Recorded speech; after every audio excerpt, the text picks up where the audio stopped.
Hello, good morning. Well, it's coming up to 4 a.m. on Friday the 7th of August. I've just had a breakfast and I'm getting ready to set off on my 600km DIY Randonnee ride. This is going to be the culmination of my Super Randonnee DIY series for 2020 of 200, 300, 400 and 600km rides. They won't be validated by Audax UK because the system is still partially closed down. They're not validating rides above 200km, so it is just my personal goal for the year, which has had to be modified obviously because of global events. What's occurred to me recently is I actually haven't ridden a 600km distance since 4 years ago, August 2016, when I was finishing my Super Randonner Around the Year series. That was a Super Randonner series that I rode every month for 12 consecutive months.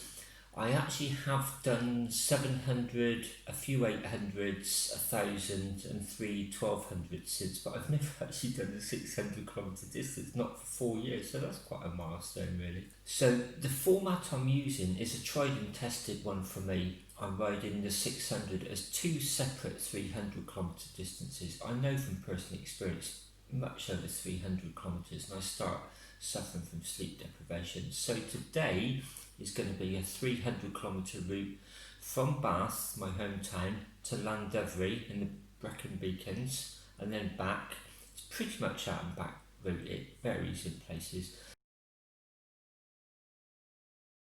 Hope to get at least 3 hours sleep here tonight, and then tomorrow I'll be setting off around about this time, heading south-westish down to Templecombe in Somerset and repeating the process again out and back. There's a couple of slight variations, and then hopefully finishing here tomorrow night sometime before 10 past 11 tomorrow night. 5 a.m. and it's virtually light already. Wonder how I'll feel this time. It's 24 hours time. Hopefully been on the road an hour already this time tomorrow. I wonder what state I'll be in. Avonside railway station on the Bath to Bristol cycle path. You can see there's a lot of mist hovering just below the hills and across these fields. The forecast today is actually really nice. Low winds and high temperatures, which is why I brought forward my planned date of this ride. I was originally going to do it sometime next week, but there's a lot of rain forecast.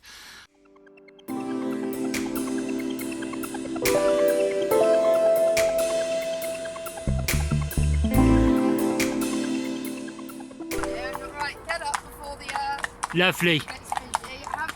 And you as well, cheers, bye. It's about 5 to 7 now and I'm on the Severn Bridge, and there's some amazing mist formations. I saw them coming out of Bath and skirting around Bristol, but look at that hovering over the banks of the Severn. I think that's going to rise quite soon, and it's a clear sky. It's going to be a lovely warm day.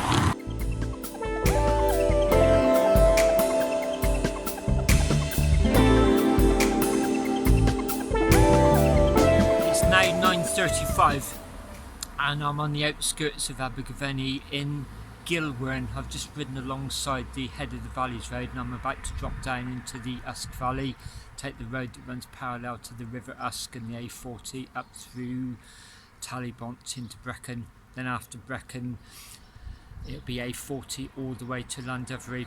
I'm just sat here having an ice cream and a bottle of fizzy water and topping up my water bottles. It's warm already. I'm on the road to Llandovery now and I'm just passing a landmark from last week. That's Lewell Church, and that's the dual carriageway country lane up there up onto the ranges. This way, starting my descent down towards Llandovery for lunch.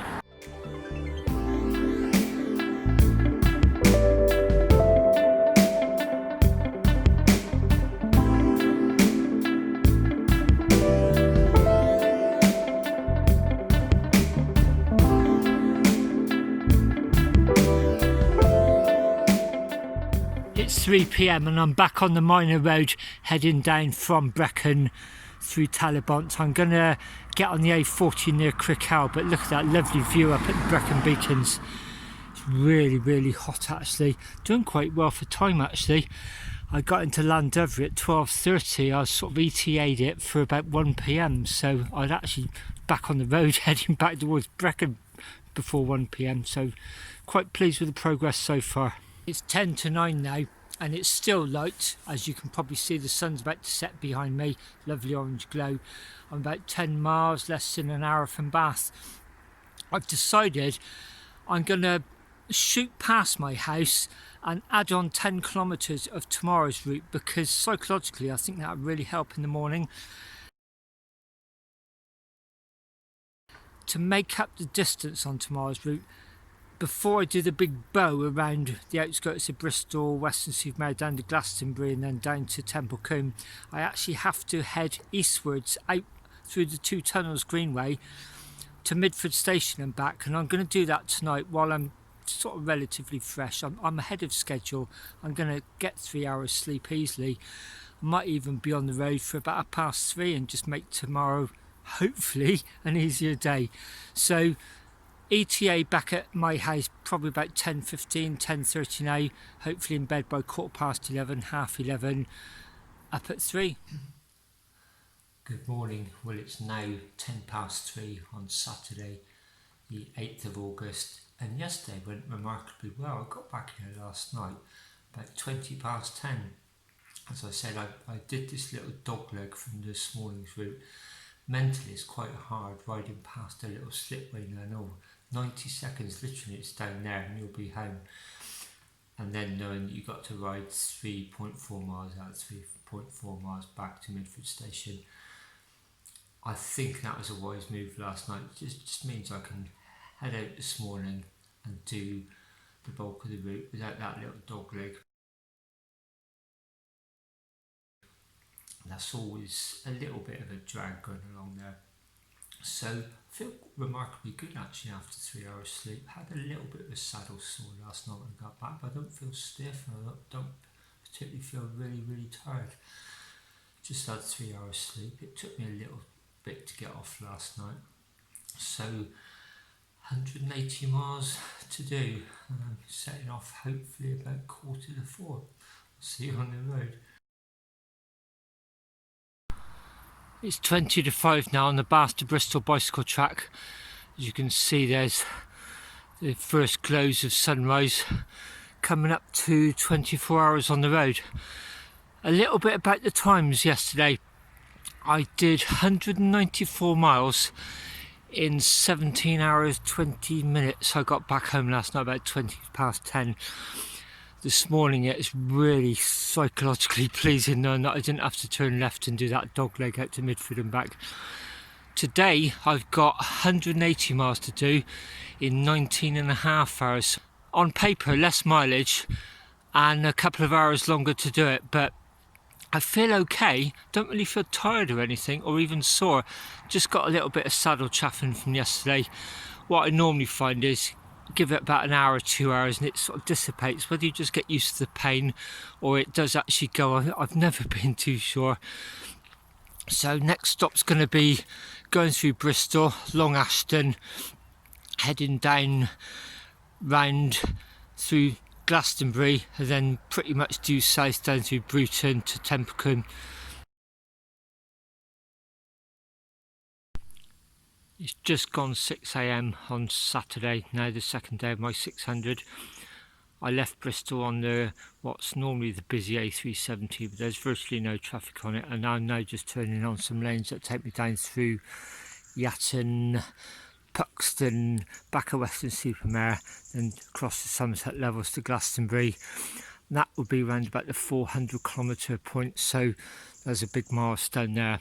And also shortly I'll be less than 150 miles to go. I swap and change between miles and kilometres. I don't have a fetish for either, I use both. I set myself these little goals, so less than 150 to go, 400 kilometres when I get to Templecombe for my lunch. It'll be the halfway point of today's ride. Just keep setting these little goals. It's just gone 6 a.m. and I'm heading down to the outskirts of Yatton in Somerset. My Garmin, as well as counting down the distance remaining, it also counts down the time remaining, and it's just told me it estimates I'll be finishing in 13 hours time, which is really useful because 13 hours after 6 a.m. is 7 p.m. tonight. So that tells me I've got 4 hours in hand if 11 p.m. is my cut-off time. So you can see it's really useful. I mean, that doesn't take into account me stopping or any bad patches, but at this stage of the road, you know, I can safely think I've got 4 hours in hand. So that's why I find calculating the time allowance so useful. When you're doing DIYs, you don't have the controls or the other riders to help you with that. So you've got to try and figure out some way of managing the time, and I've found through trial and error that's what works best for me. So it's a good place to stop even if it's wet or drizzling. The title of this ride, in case you're wondering, is Tempus inlaqueatus, which translates, it's Latin, it translates as time slows. I just think your perception of time does change as you get more tired. My own theory, and it is just a theory, it's how we process information, or rather which part of our brain is processing the information, but as I said, just a theory. But as I tire, I definitely notice time much more difficult to gauge, and everything does seem to slow down. When we get to the halfway point, the furthest south today's ride, Templecombe, I'm going to go and sit on Templecombe station as long as there's not too many people about. And on one of the platforms, you can no longer gain access to it, unfortunately. There's a statue on there called Tempus Fugit, which is time flies. It's a statue of a man facing away from the trains with the timetable, tearing pages out of it and scattering it. Nobody quite knows the origin of that statue, but it's a fantastic piece of artwork. Therefore, time flies and time slows, so somewhere along that spectrum I think Audax riding fits in quite nicely.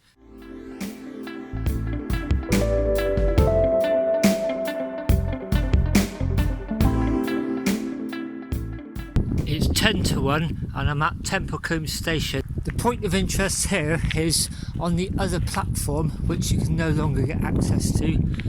There's the Tempus Fugit statue, time flies.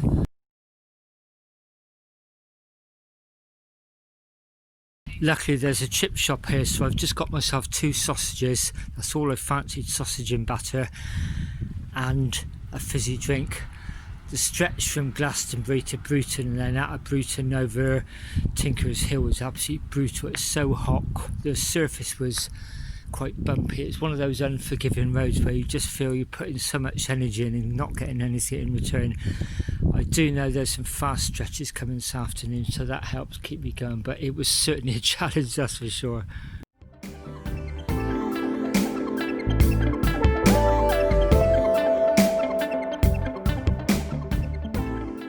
It's now 2:45 and I'm round about 74 miles to go, which means I'm on the 300-mile mark.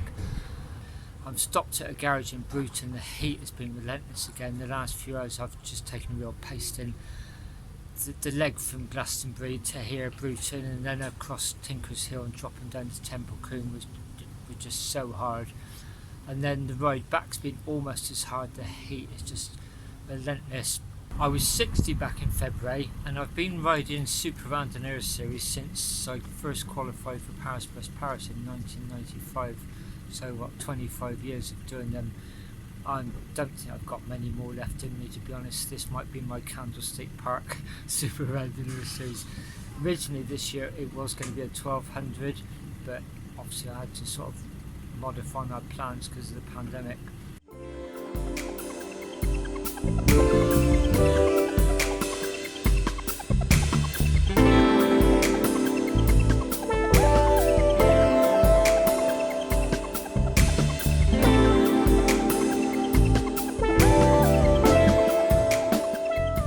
That's it, finished back at home, 10:10, got exactly an hour in hand.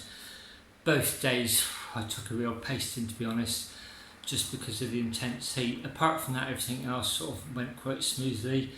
Feel quite shattered now though. I'm going to dive in the shower, and my darling wife's just put me a pizza on. As usual, thanks very much for watching, and until next time.